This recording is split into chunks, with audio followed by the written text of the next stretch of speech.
Hello and welcome to study booster. आज की इस वीडियो में हम भारतीय संविधान की अनुसूचियों के बारे में डिस्कस करेंगे। जैसा कि आप जानते होंगे कि बहुत से एग्जामों में इनसे क्वेश्चन पूछे जाते हैं। आप ये कह सकते हैं कि लगभग हर एग्जामों में इससे एक क्वेश्चन बनते हैं। तो आज हम बड़े ही सिंपल ट्रिक के द्वारा इन अनुसूचियों को याद करेंगे। तो चलिए स्टार्ट करते हैं। पहली अनुसूची हमारी है भारतीय राज्य और केंद्र शासित प्रदेशों के नाम है। अर्थात पहले अनुसूची में भारत के राज्यों के और केंद्र शासित प्रदेशों के नाम हैं। तो आप इसे याद कैसे रखेंगे? इसको सिंपली ऐसे याद रख सकते हैं आप कि सबसे पहले जो बात होती है कहीं भी, तो अपने देश के बारे में और देश में जो हमारे राज्य हैं या केंद्र शासित प्रदेश हैं उनके बारे में ही बात होती है। तो वर्तमान में हमारे देश में कितने राज्य हैं? तो वर्तमान में हमारे देश में 28 राज्य हैं। और कितने केंद्र शासित प्रदेश हैं? केंद्र शासित प्रदेशों की जो संख्या है वो 8 है। तो सिंपल है, इसको आप याद रखिएगा कि पहले अनुसूची की अगर बात हुई तो पहले अनुसूची में क्या होगा कि भारत के राज्य और इनके केंद्र शासित प्रदेशों के नाम की बात है पहले अनुसूची में। अच्छा, आप चलते हैं दूसरी अनुसूची पे। तो देखिए दो यहाँ पे लिखा है, दूसरे में क्या है? वेतन एवं भत्ते। तो जैसे कि आप जानते हो कि 2 नंबर का जो काम होता है, अब ऐसा करना नहीं है, लेकिन जो 2 नंबर का काम होता है उसमें थोड़े पैसे ज़्यादा होते हैं। अब पैसे ज़्यादा होते हैं 2 नंबर के काम में, तब वहाँ से आप याद रख सकते हैं कि वेतन और भत्ते ज़्यादा होंगे। मतलब वेतन और भत्ते जो संबंधित हैं वो किससे संबंधित है? पैसे से।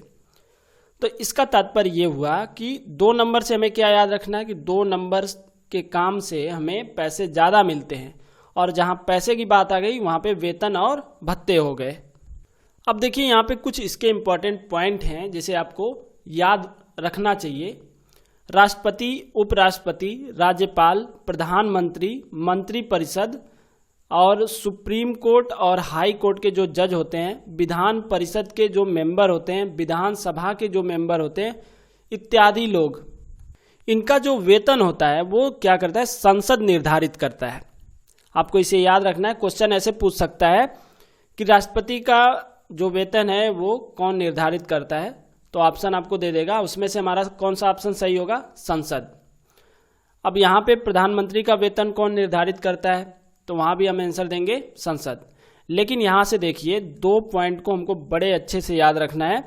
संसद वेतन निर्धारित करती है, परंतु ये जो इतने लोग हैं इनका संसद वेतन निर्धारित करती है, लेकिन महान्यायवादी तथा महाधिवक्ता का वेतन जो है राष्ट्रपति निर्धारित करता है।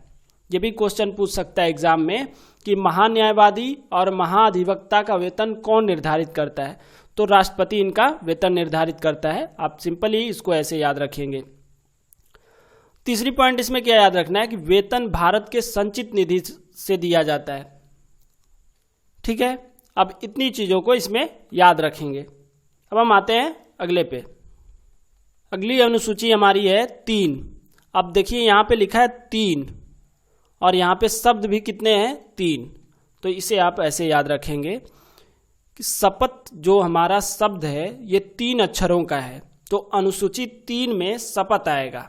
ठीक है, अब देखिए यहाँ पे कुछ इंपॉर्टेंट पॉइंट है। जो राज्यपाल होता है इसको शपथ कौन दिलाता है? हाई कोर्ट के मुख्य न्यायाधीश। तो क्वेश्चन आपसे पूछ सकता है कि राज्यपाल को शपथ कौन दिलाता है? तो आंसर हमारा क्या हो जाएगा? हाई कोर्ट के मुख्य न्यायाधीश। लोकसभा अध्यक्ष शपथ ग्रहण नहीं करता है, गोपनीयता की शपथ ग्रहण नहीं करता है। जो हमारा लोकसभा अध्यक्ष होता है ये गोपनीयता की शपथ ग्रहण नहीं करता है। तो इस पॉइंट को आप बड़े ही अच्छे से याद रखेंगे। हमने इसमें क्या देखा कि अनुसूची हमारी 3 थी, तो हमने 3 शब्द, शपथ में कितने शब्द आते हैं? 3 शब्द। तो 3 शब्दों से हम याद रखेंगे कि तीसरी अनुसूची में शपथ दिया गया है। अब बात करते हैं अनुसूची 4 की। इसमें क्या है? राज्यों की विधानसभाओं से राज्यसभा के सदस्यों का आवंटन। अब इसे आप कैसे याद रखेंगे? ऐसे याद रखिएगा कि जहाँ 2-4 लोग हो जाते हैं, अर्थात जहाँ पे 4 लोग हो जाते हैं वहाँ पे क्या होने लगती है? सभा होने लगती है। जहाँ पे 4 लोग हो जाते हैं वहाँ पे सभा होने लगती है। तो सभा से हमको याद रखना है राज्यसभा। तो अगर आपको इतना याद है तो ऑप्शन जब आपको मिलेगा तो आप इसे कर लेंगे। कैसे हम इसको याद रखेंगे फिर से एक बार देख लेते हैं। देखिए यहाँ पे हम अनुसूची 4 आती है, तो 4 हम ऐसे याद रखेंगे कि जहाँ पे 4 लोग हो जाते हैं वहाँ पे क्या होती है? सभा होती है। तो सभा से क्या हो जाएगा हमारा? राज्यसभा, अर्थात विधानसभा से राज्यसभा के सदस्यों का वहाँ पे क्या होता है? आवंटन होता है। अब ये जो विधानसभा से राज्यसभा में सदस्यों का आवंटन है, ये 1971 के जनसंख्या के आधार पे 2026 तक सीज कर दिया गया है इसको।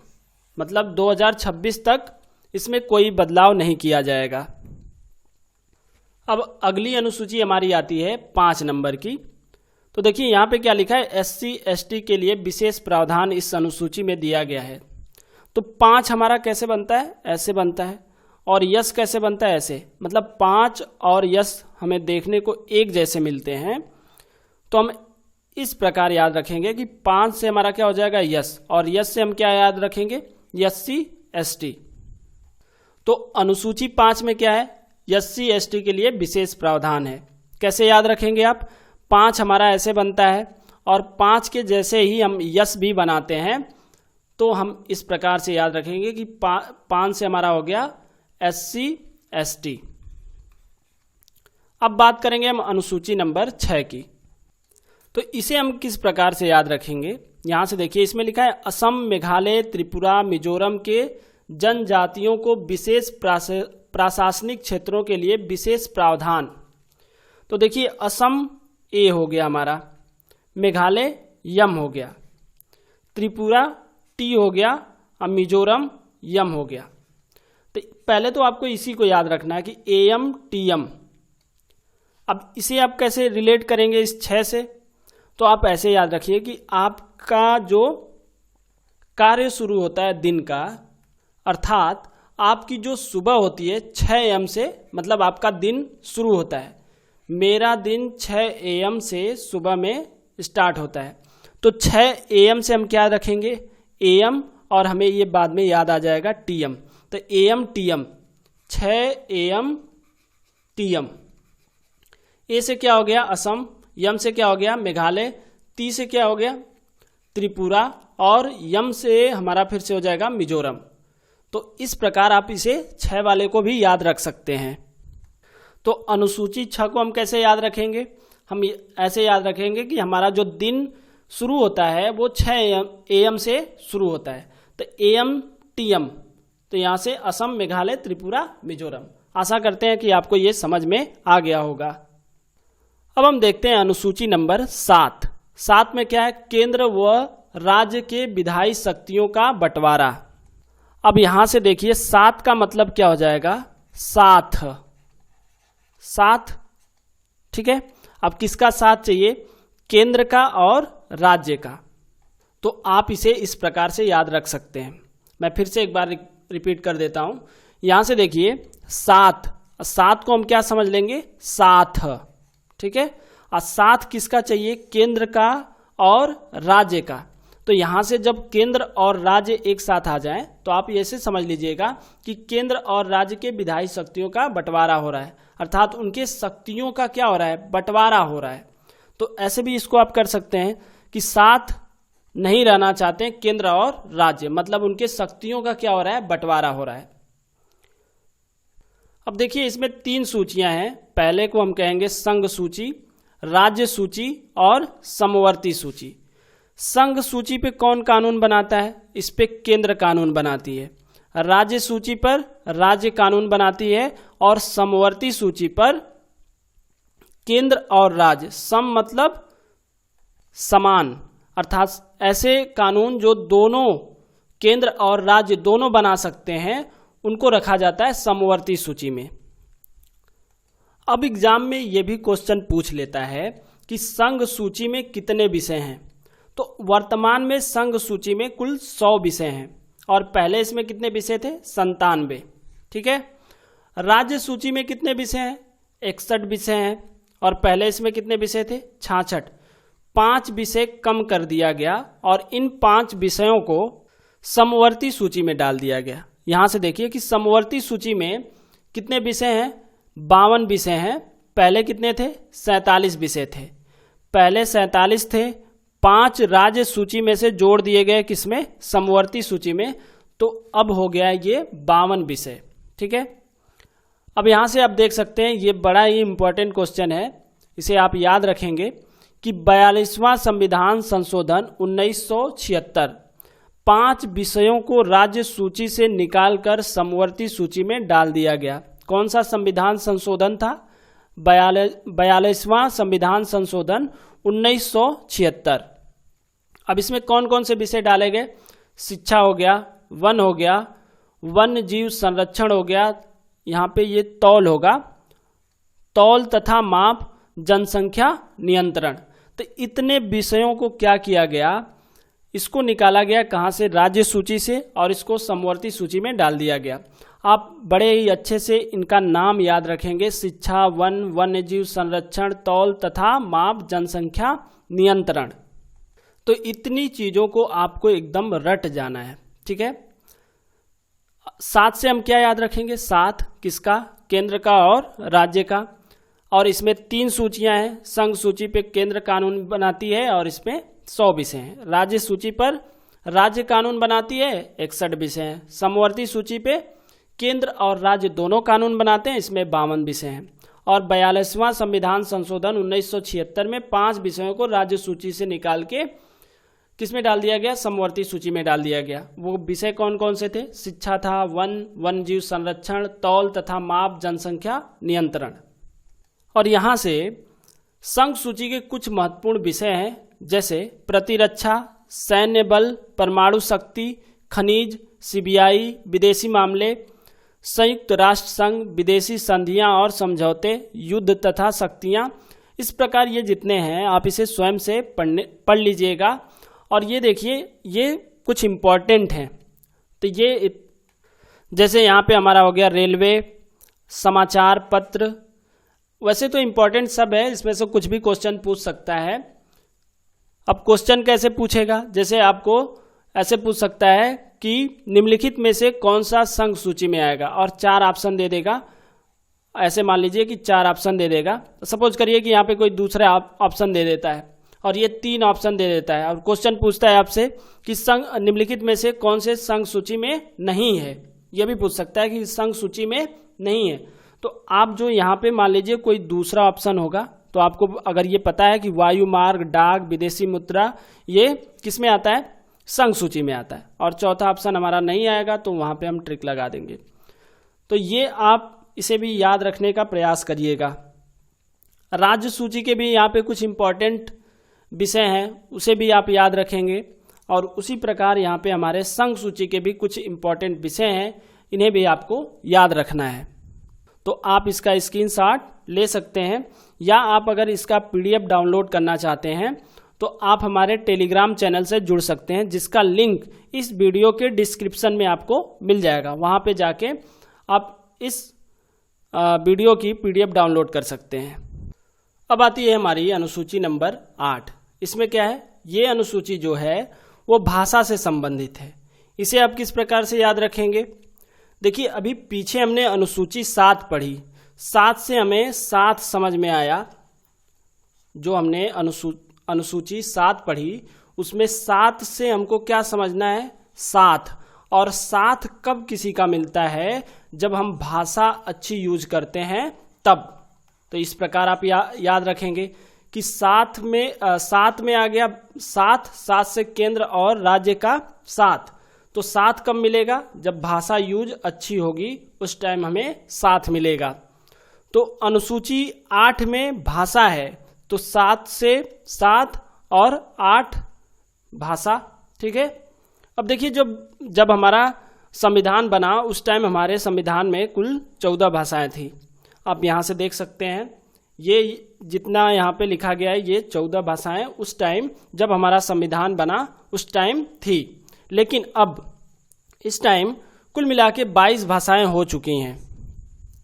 अब यहाँ से देख सकते हैं 21वां संविधान संशोधन हुआ 1967 में, उस टाइम 15वीं भाषा सिंधी जोड़ी गई। ठीक है, उसके बाद 71वां संविधान संशोधन 1992 में 16, 17 और 18 अर्थात 16वीं, 17वीं और 18वीं भाषाएं जोड़ी गई, जिसका नाम क्या है, नेपाली, मणिपुरी, कोंकणी। अब इसे भी आप सिंपली याद रख सकते हैं। इसका जो ट्रिक है वो बहुत ही प्रचलित है, आपने सुना भी होगा, नमक। तो न से क्या हो जाएगा हमारा नेपाली, म से मणिपुरी और क से कोंकणी। तो इसे तो आप याद कर सकते हैं, लेकिन इसमें इम्पॉर्टेंट ये है कि इसको भी आप याद रखें कि किस, अब क्वेश्चन ऐसे भी पूछ सकता है कि किस संविधान संशोधन में मणिपुरी भाषा संविधान में जोड़ी गई। तो कौन सा संविधान संशोधन था, 71वां संविधान संशोधन 1992। ठीक है, अब आते हैं उसके बाद 92वां संविधान संशोधन हुआ और इसमें 4 भाषाएं जोड़ी गई। तो ये हमारा 18 तक था, तो 18 के बाद जब हम 4 और जोड़ लेते हैं तो कितनी हो गई भाषाएं, 22 भाषाएं हो गई। और इसमें कौन कौन सी भाषाएं जोड़ी गई, बोडो, डोंगरी, मैथिली, संस्थाली। अब इसे कैसे याद रखेंगे हम, यहाँ से सिंपली हम याद रखेंगे BDMS, BDMS। ठीक है, तो B से हमारा क्या हो जाएगा, बोडो, D से डोगरी, M से मैथिली और S से संस्थाली। तो यहाँ से हमने क्या देखा कि 21वां संविधान संशोधन जब हुआ 1967 में तो सिंधी भाषा जुटी। 71वां संविधान संशोधन 1992 में नमक जोड़ा गया, नमक का मतलब है नेपाली, मणिपुरी, कोंकणी। और 92वां संविधान संशोधन 2003 में जो हुआ उसमें BDMS जोड़ा गया, अर्थात बोडो, डोंगरी, मैथिली और संस्थाली को जोड़ा गया। अब बात करते हैं 9वीं अनुसूची की। इसमें क्या है, भूमि सुधार कानून। ये जो 9वीं अनुसूची है किससे संबंधित है, भूमि सुधार कानून से।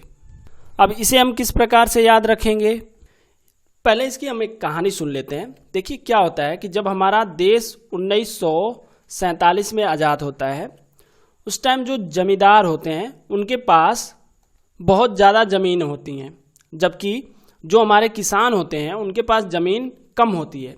सरकार क्या चाहती है कि जो जमींदार रहते हैं उनसे ज़मीनों को लेकर किसानों को देना चाहती है, ताकि जो गरीबी है वो थोड़ा कम हो जाए। किसान अपना क्या करे कि उसमें खेती बाड़ी करे और अपनी जीविका चला ले। तो अब क्या होता है कि सरकार इसके लिए पहला संविधान संशोधन करती है भूमि में सुधार के लिए, और ये कब होता है, 1951 में। तो इसे आप कैसे याद रखेंगे कि पहला जो संविधान संशोधन होता है वो एक तरह से किसके लिए होता है, किसानों के लिए होता है। पहले ही संविधान संशोधन जो 1951 में होता है किसानों के लिए होता है, और किसानों को किस बात क्या चाहिए, भूमि चाहिए। तो 9वीं अनुसूची में भूमि सुधार का कानून है। ठीक है, अब देखिए एक चीज़ और यहाँ से आपको समझनी चाहिए कि जो हमारा बेसिक कॉन्स्टिट्यूशन था, जो पहले हमारा संविधान था, उसमें केवल 8 अनुसूचियाँ थी। ठीक है, अब 8 अनुसूचियाँ थी, उसके बाद 9वीं जोड़ी गई, 10वीं जोड़ी गई, 11वीं और 12वीं जोड़ी गई, 4 अनुसूचियाँ और जोड़ी गई। तो जो 9वीं जोड़ी गई, सबसे पहली अनुसूची जोड़ी गई, जिसमें कहा गया कि हम भूमि में अब क्या करेंगे, भूमि सुधार के लिए एक कानून बनाएंगे। ठीक है, तो 9वीं अनुसूची को याद रखना है कि भूमि से संबंधित है, भूमि सुधार कानून लाया गया 9वीं अनुसूची में। और ये कौन सा संविधान संशोधन था, पहला संविधान संशोधन था 1951 में जो हुआ। ठीक है, अब आते हैं 10वीं अनुसूची में।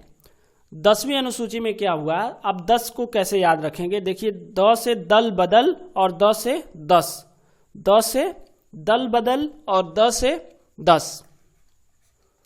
10 से हमारा क्या हो जाएगा, दल बदल, और 10 से 10 भी हो जाएगा। तो इस प्रकार आप याद रखेंगे इसको कि अनुसूची 10 में क्या है, दल बदल पर रोक का कानून।